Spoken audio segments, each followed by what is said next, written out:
नमस्कार दोस्तों, आपका बहुत बहुत स्वागत है। पार्ट टू के अंदर हम बहुत इंपॉर्टेंट टॉपिक पर बात कर रहे हैं। इंडिया और यूनाइटेड किंगडम के बीच में जो प्रपोज ट्रेड पैक्ट है, इसकी मोडालिटीज़, इसकी प्रोग्रेस, इसके जो प्रॉब्लम्स हैं, जो आने वाली प्रॉब्लम्स हैं, उनके प्रॉस्पेक्ट्स पर हम बात करेंगे और किस तरीके से म्यूचुअली बेनिफिशियल होगा।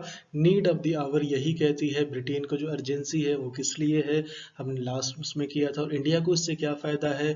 अमेरिका के साथ हमारा जो वीज़ाज़ को लेके, जो हमारे आईटी प्रोफेशनल आईटी सेक्टर को लेके जो प्रॉब्लम्स हैं, उसके मद्देनज़र यूके की जो इंपॉर्टेंस अपने आप में बढ़ जाती है। यूके के साथ कन्वेंशनली हमारा जो एक एज रहा है ट्रेड के अंदर, हमारे एक्सपोर्ट्स को काफ़ी ज़्यादा अच्छा एक डेस्टिनेशन है। तो ये सारी बातें आज हम आंकड़ों के हिसाब से करेंगे पार्ट टू के अंदर।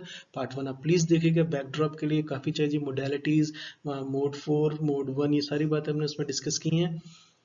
और तरीके से जेटको की हमने बात की है, जिस तरीके से हमने यूनाइटेड इसमें डेटा एनालिसिस की हमने बात की थी, stuck by pandemic, possible framework, priority sector areas, इन सब पर हमने बात की है। इसका सेंट्रिक पैरामीटर्स, बैकड्रॉप, उसकी जो अर्जेंसी है ब्रेग्जिट के बाद, यूरोपियन यूनियन का जो इंक्लूसिव ट्रेड है, और जिस तरीके से यूके के साथ यूएसए के साथ उनके जो ट्रेड्स में प्रॉब्लम्स आ रही हैं, तो ये सारी बातें हमने की थी। इसके लेके स्ट्रेटजी क्या है दोनों मुल्कों की, वो किस तरीके से फ़ायदेमंद हो सकती हैं एक दूसरे के लिए, और इससे ओवरऑल ट्रेड को या ग्लोबल ट्रेड को क्या फ़ायदा हो सकता है, इन सब पे हमने बात की है। हम इसको आगे बढ़ाते हैं। चलिए, इसमें जो सबसे पहले बात है कि हम यूनाइटेड किंगडम्स और इंडिया का अगर हम ट्रेड देखें तो जाहिर सी बात है बिलियंस ऑफ डॉलर्स के अंदर है ये। तो जो हमारे एक्सपोर्ट्स हैं बेसिकली वो हमेशा से ज़्यादा रहे हैं। आप देख सकते हैं कि हमारे 2014-15 हो, 2015-16, 2019-20 तक का डेटा है। लेकिन इसमें एक वरिंग बात ये है कि हमने कोई सब्सटेंशियल राइज नहीं देखा है।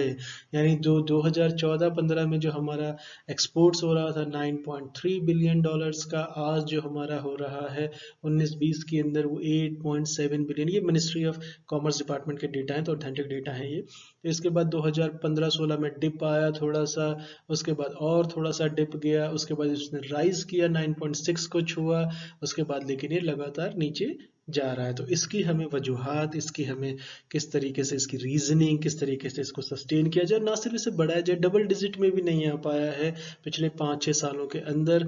अगर ये 9.3 बिलियन डॉलर्स, इस तरीके बहुत ज़्यादा होना चाहिए जिस तरीके से नेचुरल पार्टनर्स हैं, और जिस तरीके से इंपोर्ट्स की बात है तो 5, 5.1, 3.6, 4.8, तो इंपोर्ट्स थोड़ा सा बढ़ा है कंपेयर टू हमने जो पहले जो शुरू में 2014-15, 15-16 के बीच में लिया था, और 2016-17 में काफ़ी डिप आ गया था। तो यूके की इकोनॉमी में थोड़ा सा राइज हुआ है। तो मोर और लेस देखें तो इसका मोर और लेस एक जैसा ही बिहेवियर रहा है, थोड़ा बहुत चेंजेस इसमें रहा है।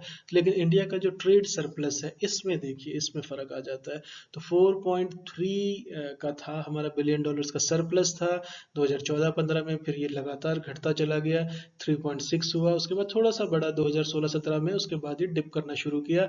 2018-19 में 1.7 का हो गया। यानी इसके दो मतलब हैं कि इंडिया के एक्सपोर्ट्स बढ़ाने की गुंजाइश थी लेकिन बढ़े नहीं, स्टैग्नेंट रहे। इसीलिए मैंने शुरू में टर्म, जो इसका मैंने पहला शीट है, पहला स्लाइड है, उसमें मैंने स्टैग्नेटिंग लिखा है। वो इसी वजह से लिखा है कि हमारा ऑलमोस्ट सेम ही जा रहा है, हमारा एक ही ट्रेंड लाइन पे जा रहा है, सिमिलैरिटी शो कर रहा है, काफ़ी ज़्यादा मोनोटोनस जैसा हो रहा है। लेकिन यूके के जो इंपोर्ट्स हैं सिग्निफिकेंटली लास्ट 2018, 19 और 19-20 में बढ़े हैं। इसलिए ट्रेड सरप्लस जो इंडिया का था वो कम हो गया। जो हमारा 17-18 में 4.8 बिलियन डॉलर्स का था, वो 2018-19 से 1.7 हुआ है। 2019-20 में 2 बिलियन डॉलर्स का हो गया, यानी लगभग आधे से भी कम हो गया है। इसको लेकर के कंसर्न होनी चाहिए हमारी। उस पर काफ़ी बातें भी हो रही हैं, जेटको की वजह से काफ़ी मामला साफ भी हुआ है। चलिए हम अगली स्लाइड को देखते हैं। इसमें देखें तो यूके ने एक तरीके से हमें अल्टरनेटिव, जिस तरीके से हमने आईटी प्रोफेशनल्स की बात की है H1 पॉलिसी को लेकर, तो जो हमारे मेजर एक्सपोर्ट्स हैं यूके को, वो क्या है, हमारे अपैरल्स हैं जैसे, इस पे हमारा बढ़ सकता है। तो 15 पॉइंट जिसको कहते हैं आपका, ये मिलियन डॉलर्स में है। इसमें जो आपका जिस तरीके से 1504 की तरफ से इसको दिया जा रहा है, तो इसको जिस तरह से देखा जाएगा, इसके बाद जो आपका 1025 का मशीनरी है, 498 का है, 454 का है, और 368 का इलेक्ट्रिक इक्विपमेंट है। तो ये जो सारी चीज़ें जिस तरीके से हुई हैं, इसके बाद आप इंपोर्ट डेटा देखेंगे। डेटा में भी आपको इसी तरह से दिखेगा 1135 machinery, gold in all forms, gold हमें बहुत इंपोर्ट होता है, और सिल्वर, आयरन एंड स्टील मोटा मोटा इसमें भी एक तरीके से स्ट्रीमलाइन है। तो चलिए हम इसको आगे बढ़ाते हैं। इसके बाद हम जो सबसे इम्पोर्टेंट बात है वो इकोनॉमिक मॉडल को लेके आ जाते हैं। तो इसमें जो यूके की जो पॉलिसीज हैं, जो न्यू दिल्ली और लंदन के बीच में एक तरीके का नेचुरल चॉइस है, एक दूसरे का कॉन्फिडेंस है, एक कंफर्टिंग फील है एक दूसरे के साथ। और उसके जो यूके की जो बॉन्ड्स हैं, जो फोकस्ड यूके जो है वो फोकस्ड है मार्केट सेशंस में एक्सेस इश्यूज को लेकर के। यूके चाहता है कि उसको मार्केट की एक्सेस जो है वो सुगम बनाई जाए। उन्होंने इंसिस्ट भी किया है कि ग्रेटर एक्सेस दी जाए उन्हें हाई वैल्यू ब्रिटिश गुड्स के लिए, यानी वो एक तरीके से अपर सेगमेंट को यहाँ पे टारगेट करने की कोशिश कर रहे हैं। तो उस सेक्टर में वो ब्रेक थ्रू चाहते हैं, जो कि एक जेन्युइन कंसर्न है। एक केस स्टडी से भी हम इसे समझेंगे। इसके बाद जो दूसरी यूके की जो वांट है वो ये है कि greater ease of doing business. इसमें एक रिपोर्ट भी आई है, UK India business council of doing, इसकी जो रिपोर्ट आई है वो बहुत महत्वपूर्ण है। और उसमें जो एक तीसरी बात वो निकल करके आई है वो ये है कि through easier approvals of British projects and businesses in India, ये एक बहुत कंसर्न एरिया है, काफ़ी कंट्रीज के लिए है। तो इसको इस प्रेजेंट सरकार ने, मोदी गवर्नमेंट ने इसको काफ़ी सुगम बनाया है, लेकिन इसमें और गुंजाइश चाहते हैं वो। तो ईजियर अप्रूवल हो जाए, यानी कि इसका साफ साफ मतलब है, जो कहा नहीं जा रहा है कि एनवायरनमेंट जो कंसर्न्स हैं, जो लोगों की हेल्थ पे उसके दुष्प्रभाव हैं, उनको थोड़ी देर के लिए साइडलाइन किया जाए, सिर्फ बिजनेस किया जाए। एक तरीके का ये है, यानी हम जो रेगुलेटरी मैकेनिज्म है जो प्रोजेक्ट्स को अप्रूव करने का, उसको बाईपास किया जाए या उसको कट शॉर्ट किया जाए। तो ये अच्छा भी हो सकता है, बुरा भी हो सकता है, दो धारी तलवार है ये। इसके बाद जो यूके इंडिया के जो बिजनेस काउंसिल्स है, ईज ऑफ डूइंग बिजनेस की जैसे हम बात कर रहे थे, इसमें जो है लीगल और रेगुलेटरी इंपीडेंस जो है अथॉरिटीज की तरफ से वो एक टॉप बैरियर की तरह दिखाए गए हैं।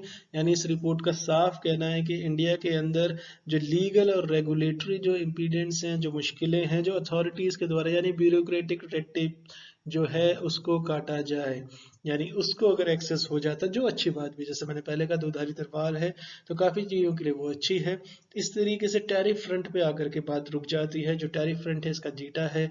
जिस तरीके से कन्वेंशनल ट्रेड पे हम जाते हैं, तो की ऑन कन्वेंशनल ट्रेड अगर आप जिस तरीके से बात करें, तो न्यू दिल्ली ने सजेस्ट किया था कि दोनों साइड पे जो एक्सचेंज लिस्ट है वो 40 से 50 की एकदम से उसको मान लिया जाए, उसको स्पीड किया, उसको एक्सपीडिएट किया जाए, उसको स्पीड दी जाए। तो जिसमें से दोनों को जो विलिंग कर रहे हैं, इनसे हम ड्यूटीज जो हैं वो रिमूव कर सकते हैं या कम तो कर ही सकते हैं।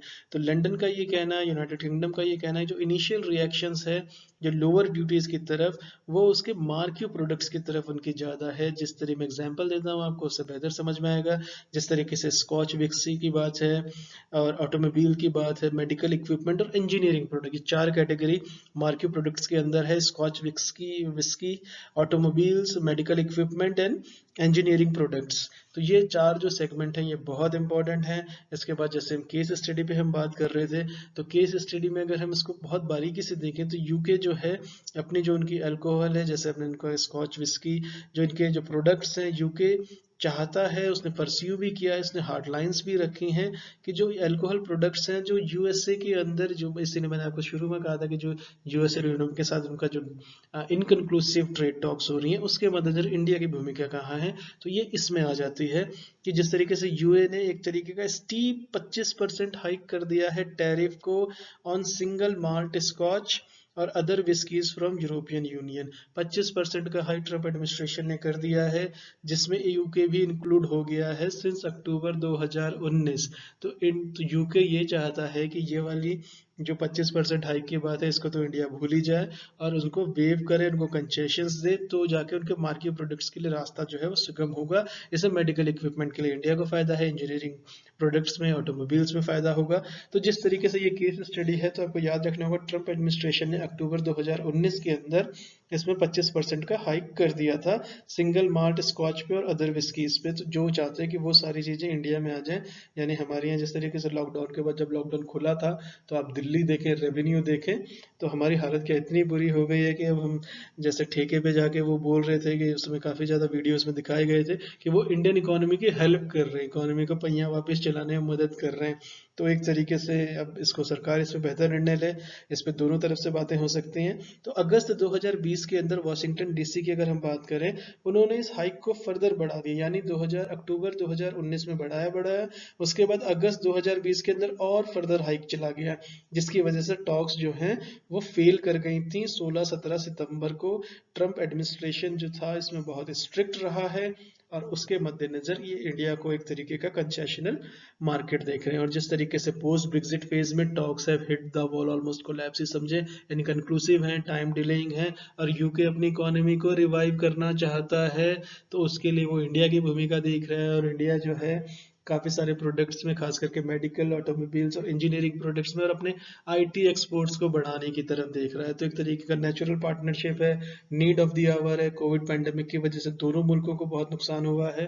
23.9% एक क्वार्टर में जीडीपी का कॉन्ट्रैक्शन होना भयावह स्थिति ला रहा है।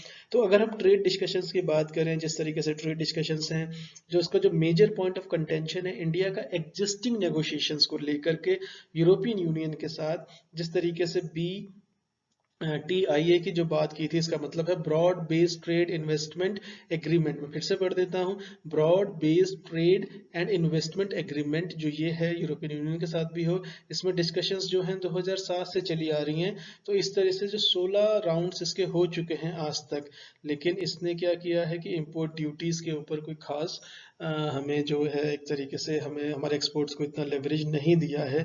तो इम्पोर्टेंट ये है BTIA, इसमें डिस्कशंस 2007 से चले आ रहे हैं, और जो एक तरीके 16 राउंड्स अब तक इसमें हो चुके हैं। और अगर ये सब हम नहीं कर पाते हैं तो हम वापस में, जैसे राम भरोसे इकोनॉमिक्स कहते हैं, जलेबी इकोनॉमिक्स कहते हैं, कि रस कैसे आया उसमें, तो उसमें ढूंढते रह जाएंगे। इकोनॉमी दोनों की कोलैप्स कर जाएगी, काफ़ी हर्ट हुई है जॉब्स को लेके। यूके के अंदर ऋषि सुनक जो है, वहाँ के फाइनेंस मिनिस्टर जो हैं, चांसलर ऑफ एक्सचेकर हैं, वो विंटर प्लान लेके आए, उससे मैंने पूरी डिटेल रिपोर्ट बनाई थी, आप प्लीज़ देखिएगा। और इन सब के मद्देनजर जो चुनौतियां हैं उनसे कैसे निपटा जाए, कोविड को लेके भी, और ट्रेड को आगे देखा भी जाए, तो ये बहुत फायदेमंद होगा दोनों देशों के लिए, अगर ये ऑन सेट रेगुलेशंस के साथ, एक सेट पैरामीटर से, गुड फेथ में एक दोनों को बेनिफिट के हिसाब से किया जाए तो अच्छा रहेगा ब्रेग्जिट के बाद, खासतौर से यूके के लिए, और हमारे जो एक्सपोर्ट को जो स्टैग्नेंट है IT सेक्टर के हों या कन्वेंशनल एक्सपोर्ट्स हों उनके लिए भी। चलिए, thank you so much for listening. नमस्कार दोस्तों।